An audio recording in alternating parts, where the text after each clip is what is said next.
Последние недели очень много говорится о праве на самоопределение.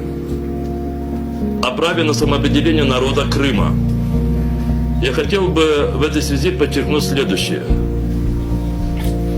В Украине есть 4 народа, которые за пределами Украины не имеют своей территории исторической, не имеют этнически тождественного государства. Это украинцы, это крымские татары, это караимы и это крымчаки. Все другие в Украине и в Крыму являются диаспорами. Их народы в подавляющем своем большинстве самоопределились на своих территориях.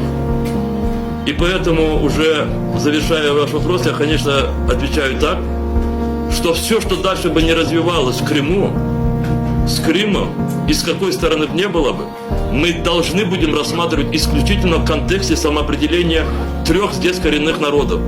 Крымские татары, караимы и крымчаки.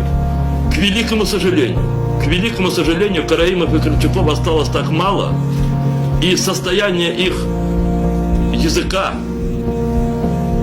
и наличие материальной их культуры настолько уже мало, и это есть следствие того, что эти народы длительное время, как и мы, не имели своей государственности, они не имели возможности самоопределиться, и поэтому в силу своей крайней малочисленности они исчезли. Мы, крымские татары, не хотим повторить эту судьбу.